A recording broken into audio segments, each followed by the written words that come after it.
जय जगन्नाथ। मोर समस्त ओडिशार गणित जगन्नाथ प्रेमी तथा श्रद्धेय भाई भौणी माने आज पुनर्बार भिन्न एक प्रसंग नहीं आपण मानक निकट उपस्थापन करिवार अभिलाष आपण मानक सम्मुखरे नहीं पहुँची जाइछि।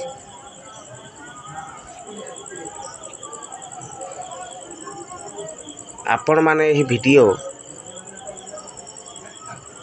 केवल सीन करी छाड़ी देउछंती कि देखुछंती से कथा तो मु जाने नहीं, किंतु प्रभुंक दास हिसाब रे आमर जेतिकी कर्तव्य आमे आपण मानक पाखरे उत्कर्षता प्रतिपादन करिया पई चेष्टा ही करिया। तेणु आजिर प्रसंग हेउछि विष्णुंकर माया। प्रकृति कौन माया? माया हेउछि कौन ना जहा नहीं अथच आमको सत्यतार प्रतीत हेउछि बा थिबार आभास हेउछि ताहा हेउछि माया। जहा अछि अथच आमे ताको अनुभव करि पारु नाही,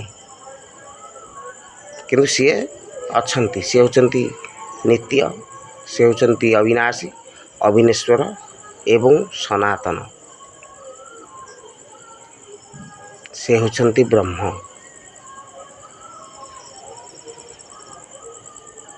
तेणु जगत गुरु ठाकुर श्री श्री अभिराम परमहंस देव गोटे गुरुवंदन कहउछंती, गुरुदेव त्राहि कर जय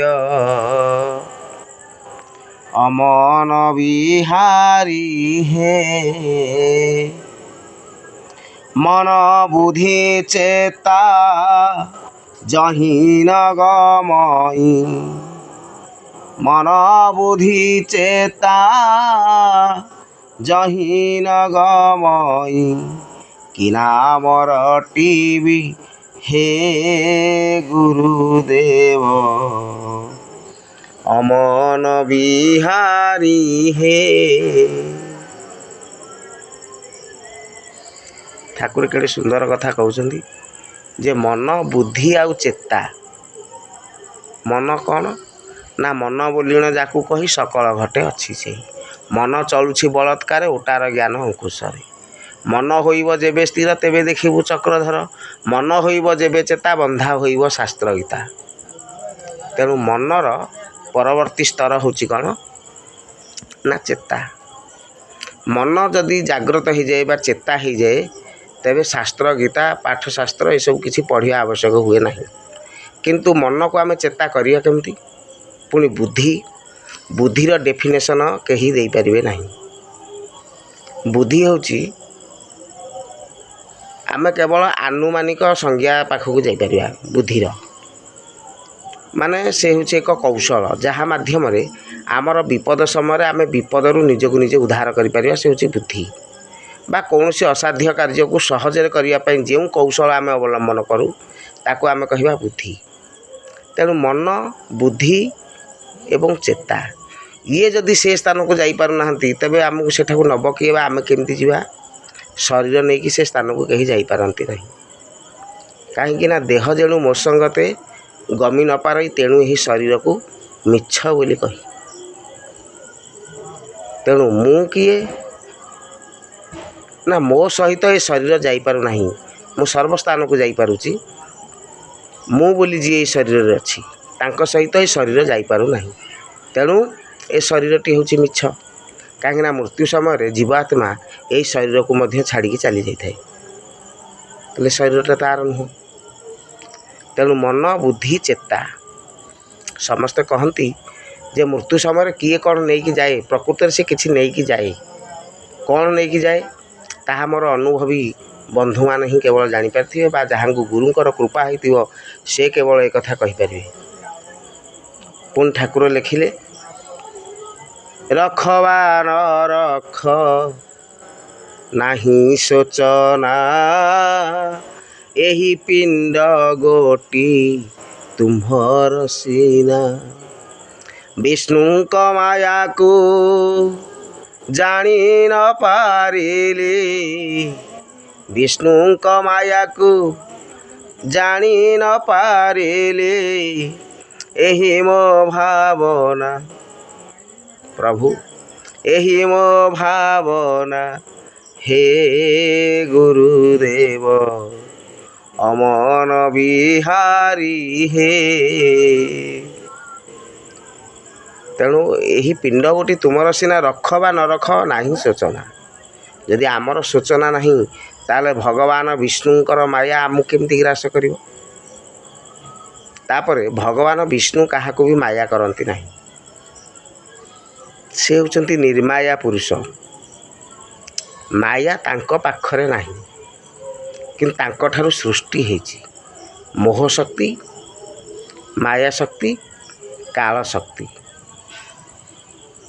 तेणु ये तीन शक्ति की जो त्रिगुण रज्जुरे मुर्गी नचांती नरहरि बोली आमर जो रही ये तीन रज्जु होची कौन ना तीन गुण सत्व रज तम मोह शक्ति माया शक्ति काल शक्ति ये तीन शक्ति ये होचंती जोग मायांकर तीन शक्ति तेणु ये तीन शक्ति रे से समस्त को बांधिकी रखिछंती तीन गुण रे तेणु आम्भे माने समस्ते मायाग्रस्त किंतु प्रभु क्या माया करती मायार पुणी अन्य गोटे अर्थ अच्छी जोटा बर्तमान आम आलोचना करवा माया हूँ कौन मनकर आपण होती मोर जड़े भाई मु आपण सहित बसिली उठिली कथा भाषा हली बारंबार एमती कथा भाषा हवा भितर बा फोन रे कथा भाषा हवा मध्य मासे दि मास एमती अभ्यासगत हो गला पर आपण जदि मते फोन न करूछंती ताले मु भाबुची कौन जे भाई बोधे मते किछि गोटे माया कर दैछंती तेणु मु तांको माया रे पड़ जाइछि तांको सहित फोन न कले फोन रे कथा भाषा न हेले मते भल लागू नाही ताले ते मायाटा होछि कौन ना अनुरक्ति भाव प्रकाश करुछि तेणु भगवान विष्णु जहाँ को माया करिवे से प्रभुंक बिना बंची पारिबो नाही प्रति क्षणे शयने सपने जागरणे तते देखुथिबी अनुक्षणे तेणु शयन स्वप्न एवं जाग्रत ये तीन अवस्था मध्य जी प्रभुंक सहित संश्लिष्ट होकी रहुची जड़ित होकी रहुची ताकू प्रभु माया करती तेणुक प्रभुंकर माया आमको भ्रमरे रखे नहीं प्रभु जदि कि भाग्य तार प्रभु जहाँ को माया करिवे प्रभु जहाँ सहित खेल खेलिया चाहिए कि भाग्य तार तेणुक विष्णु का माया को जानी न पारिली विष्णु जितेबाला माया करिवे सेतेबाला आमे तांको से कहा को माया करती ना तांको जी जानी पारे ताकू से माया करती तांको से तांको निज आड़ को टाणती से तांको भल पाती तेणु विष्णु का माया को केवल निष्कामी भक्त ही जानीपारे जमती गोटे बुढ़ी आनी कौन करे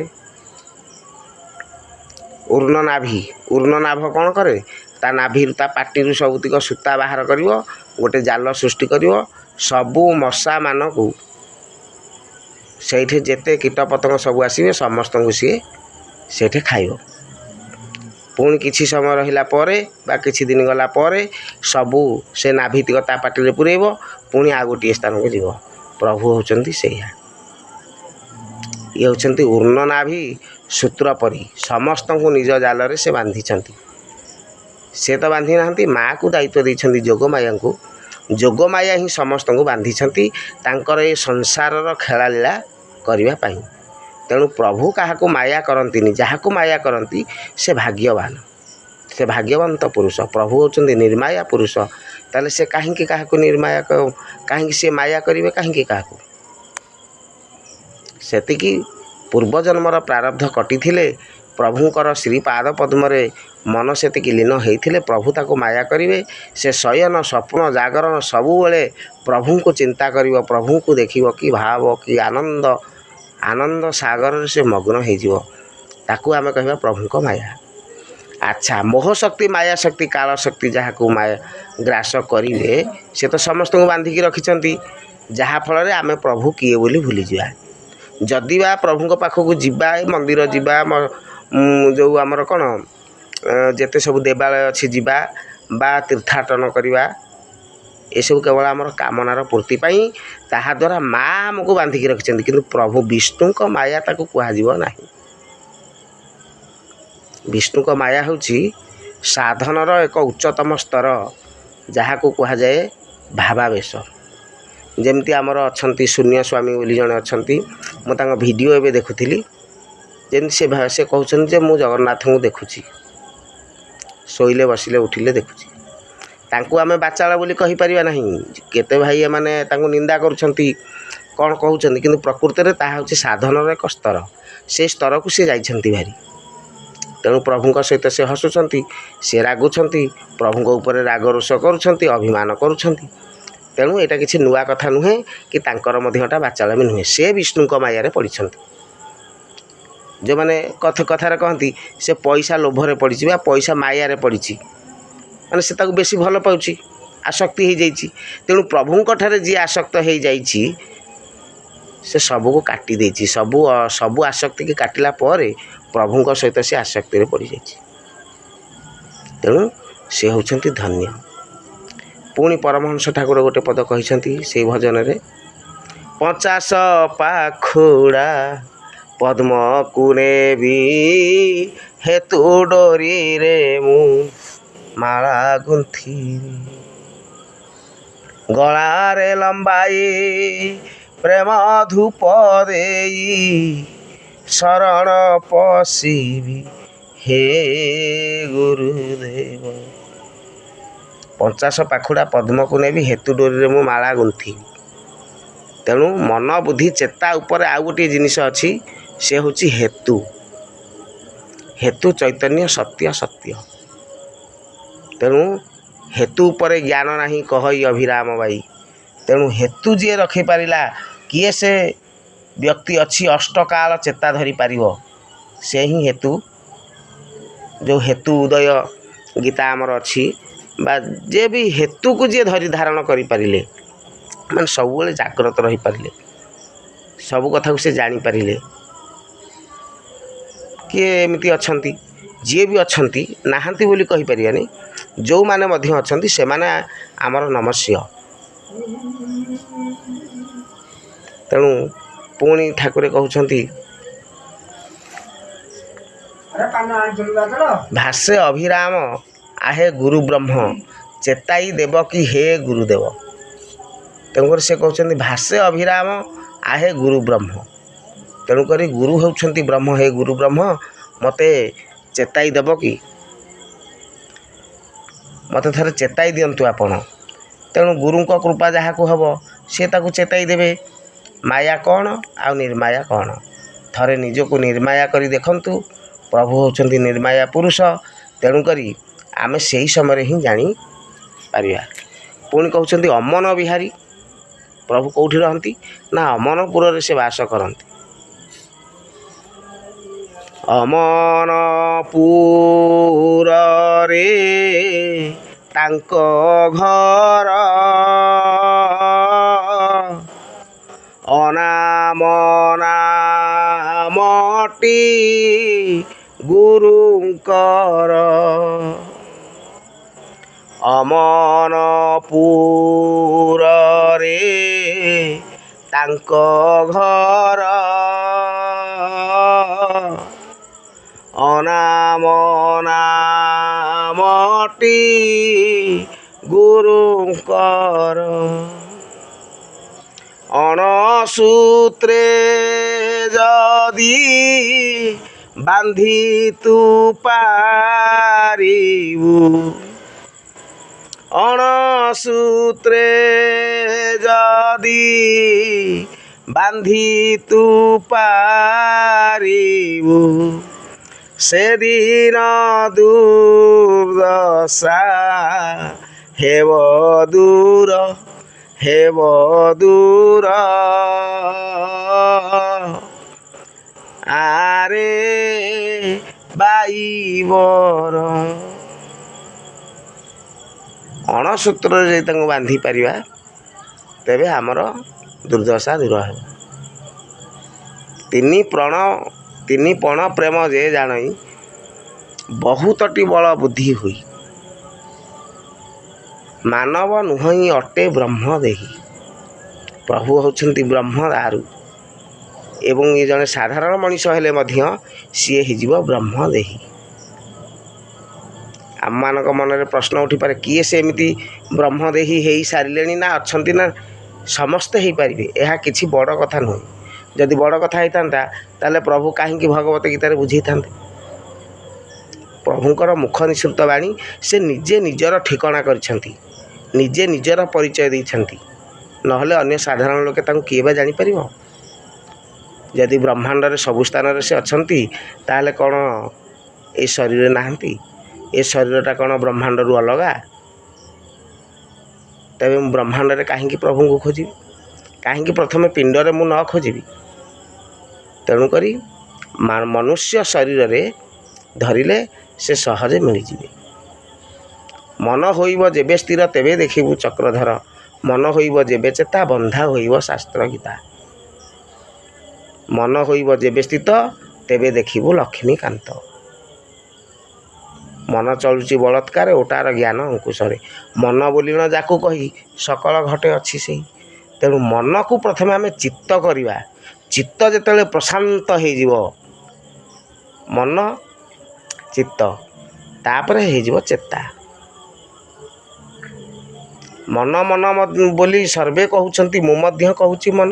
ମନ କେଉଁପରି କି ବର୍ଣ୍ଣ ତାହାରି କହିବ ମୋ ଜୀବଧନ। ଆମେ ତ ପ୍ରଥମେ ମନକୁ ଜାଣିପାରୁନି। ସଂକଳ୍ପସ୍ୟ ବିକଳ୍ପ ହେଇତି ମନ, ଏତିକିରେ ସରିଗଲା ମନର ସଂଜ୍ଞା। ତେଣୁ ମନ ସେହି ପରା ଶଙ୍ଖ ଚକ୍ର ଗଦା ପଦ୍ମ ଧରାରେ। ତେଣୁକରି ମନ ନିଜେ ହେଉଛନ୍ତି ନାରାୟଣ। ତେଣୁ ପ୍ରଥମେ ମନ ସ୍ଥିର ହେଇଗଲେ ହେଇଯିବ। କିନ୍ତୁ ତା'ର ସୂତ୍ର, ତା'ର ସୋପାନ ଏସବୁ